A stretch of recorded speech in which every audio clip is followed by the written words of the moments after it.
2 days after FTX filed for bankruptcy, Hong Kong-based exchange AAX suspended withdrawals, saying they did so to avoid fraud and exploitation after a maintenance partner failed.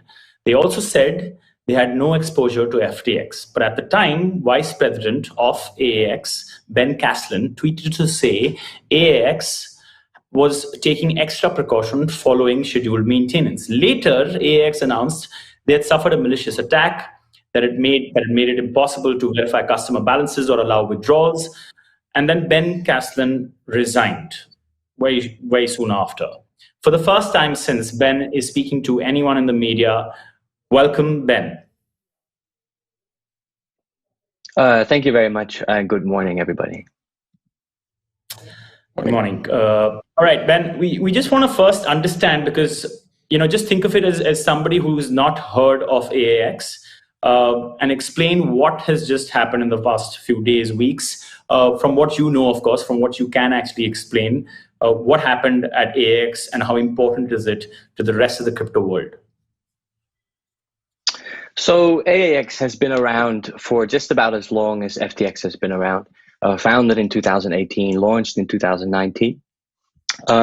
Actually, this year, 2022, was a very good year for AX. So, in July, we saw a good report that said that AX had seen growth over the first 6 months of 2022. We 3 months in a row hit the second in global spot volume. So let's say up until 2.5 weeks ago, myself, I was making nice plans for, expansion, for driving the adoption of Bitcoin and digital assets, and things seemed fine until 2 weeks ago when withdrawals weren't just suspended, but when I woke up, I saw that they were still suspended. And since then, it's been, at least on my end, a kind of journey into finding, okay, what's happening? How do we communicate this to the users? There's a lot of unrest in the community. What are we going to do? But over the days that followed, first of all, the information flow was deteriorating very fast. Decision making became more opaque, and what also happened is that there were these talks that were ongoing with investors that get shrouded in NDAs. And on my end, it kind of stopped in my role as communicator. So that is the very short story. It's put a lot of people into distress, for sure. So Ben, what exactly was the specific reason you resigned? I mean, what happened? Who did you resign to, and what did you say when you did it? Yes, well, I mean, this is done still in a very kind of a reasonable manner. For me, in the first few days, coming from an exchange that was having seeming momentum, I was very motivated to keep things afloat. And the information that I had was, okay, look, looking for investors. This is what we're going to pursue. So that optimism I had, and I carried it in the community. But I also mentioned my information is becoming less and less.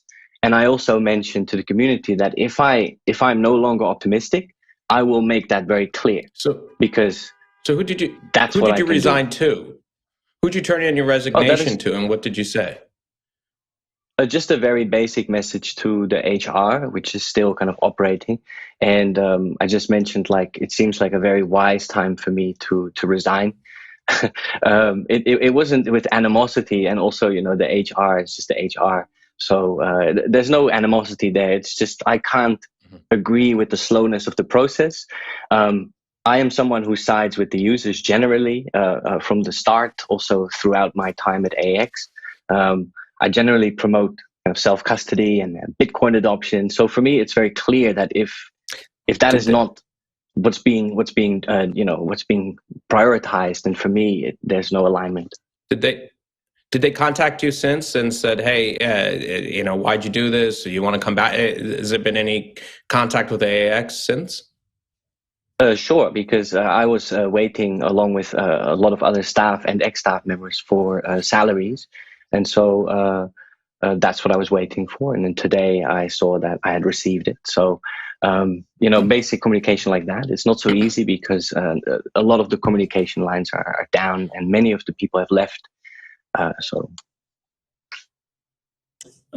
think it's important for us to just state we reached out to AAX asking for a comment, but we haven't heard back. I sent them a message on their Twitter handle and also on the email for press that is mentioned on their website. At the moment, we haven't heard back. If we do hear back, we'll let everyone know on our platform. But I want to just get a little deeper into this, Ben. We spoke before the show. How have you approached this personally? You deleted your Telegram. This Telegram, which had 77,000 people who basically saw you as the face of this platform, coming at the back of what's happened with FTX, distrust, just all over. And interestingly, you're the face of the organization. You're the speaker at conferences. You're the person who they know, and they don't really know anyone else. And interestingly, you're the face, but not the management. So it's confusing for them when you say you don't know anything. Really, when it comes to the finances. How do you convince them about that? Did they get convinced? Was that part of the reason why you kind of quit, because you realized that, you don't know anything and still people are coming at you? Maybe it's a combination of things. I mean, let's say when the exchange is operating well and things are running, my role has been to develop thought leadership and to develop a vision for the Bitcoin and digital assets in the world. I'm involved with the report that we launched last year, which was with Forrester. Maybe every now and then you'll see an article from me in CoinDesk a few months ago, for example, or Bloomberg. It doesn't really matter, and that works well until it doesn't. And when things do break down in terms of communication. Yes, I don't know the Bitcoin wallet addresses. I don't know how finance is managed and who exactly runs that or makes the exact decisions. I don't know anything around the kind of trading news that's coming out, and I think that's just how it maybe works in a lot of exchanges. It's an unregulated exchange. During COVID, it became more remote. As we expanded across emerging markets, there's offices in Turkey and some other places. And so that's the nature of the work, right? And maybe it's also for our own protection. Like, you're not supposed to know everything in the exchange. Ben, just to zoom out for a moment here, I believe that you are personally in Hong Kong and that you have some things going on in Hong Kong. There's been a lot of reports about changes in the Hong Kong regulatory situation recently that, Hong Kong is signaling that it wants to become a little more open to crypto, more open to retail. I was just wondering if you could just give us a little bit of the picture of what's happening in Hong Kong, where, as everybody knows, FTX used to be based, no longer is. But yeah, just wondering if you could just let us know sort of what's going on the ground there. At the moment, I'm not in Hong Kong, but yes, generally, my residence is in Hong Kong. And while that is very relevant, it's a bit difficult to say what's happening on the ground. A few weeks ago, I was at the Hong Kong FinTech Week. I sat next to, I forgot his name, but I sat next to somebody else from FTX, not Sam, obviously. And we discussed the future of crypto. So, basically people were celebrating that there was an openness in Hong Kong to the potential, to potential avenue for retail investors to get involved. So this is all very good news. I'm not sure what the Hong Kong impact is for this. There are users everywhere in a lot of countries. So I think there's a special relationship that the exchange has with Hong Kong.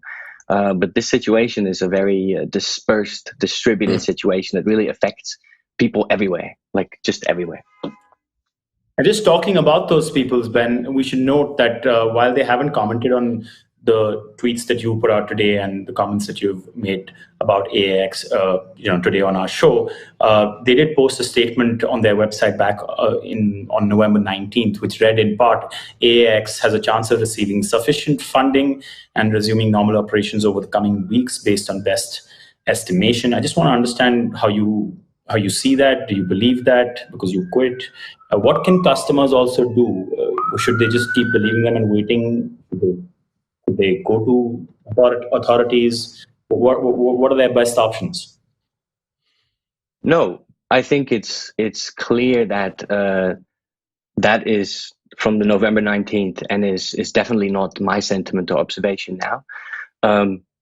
I think that it is a much more likely scenario that the company moves to a more legal procedure of unfolding. This is what I think anyway now.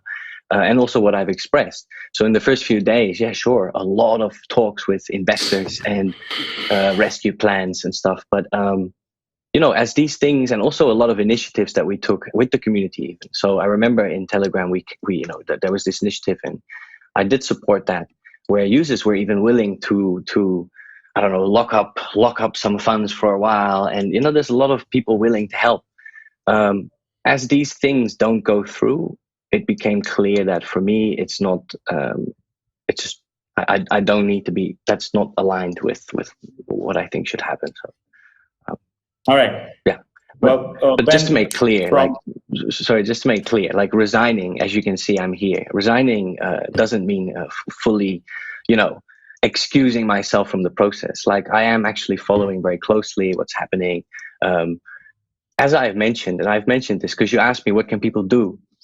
The thing is that there is so much speculation now, and I've seen Hong Kong IDs and other documents flying around on the media, not on the big media, but on kind of smaller media, maybe investigative media.